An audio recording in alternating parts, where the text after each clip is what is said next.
away. And so I'm going to put down some humic acid. Soil amendments are something that you would likely do in spring or fall. You can do them in the summer, but spring or fall is the most common. When shopping for humic acid, I like to get the granular form because the liquid form is generally diluted. I mean, just because it's a liquid, right? You're trying to suspend this in water, it's going to drop that 70% down pretty aggressively. When you're shopping, brand doesn't really matter. This one here is Medina. To give you an idea, something like this will cost you about $25. So I'm getting 20 pounds of 70% concentration for about $25 and probably $28. Site One used to carry this, but now you can get it from some Ace Hardware stores.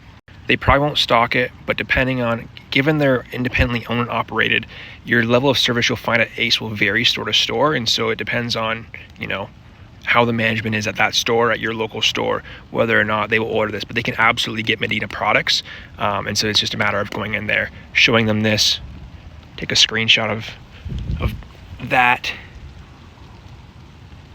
there, and see if they can get that for you. If you can't find this at your Ace, you can also go, if you're in DFW or anywhere, honestly, you can go to a farm supply store, a feed store. Handley Feed Store near Fort Worth carries a variety of humic acids around this price point. But as a blanket statement for all of my US viewers, Ace Hardware is going to probably give you the best value when it comes to humic acid.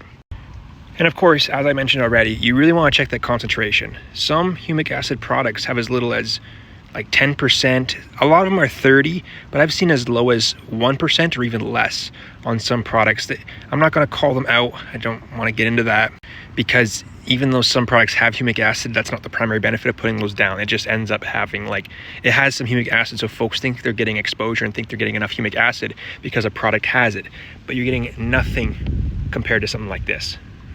And so the rate is here, let's see there, 10 pounds per 1,000 square feet. I'm gonna put down probably this whole 20 pounds on my front lawn here, which is about 2,000. So we have this area here, this area over here, and into back here. And over here is the area that really needs it, because this is where the soil was contaminated from my carpet cleaner. If you remember, Stanley Steamer came here, dumped a bunch of cleaning solution up here, and kind of killed this whole section. It's kind of from here, and then it spreads into down this way and here. And so making great progress from that, of course. I mean, it's fairly green. It's not as perfect as other parts of the lawn, but we're going to throw this down, hopefully get a little bit of rain here to wash it in. I didn't want to put it down earlier because we got too much rain. I didn't want it to all wash away.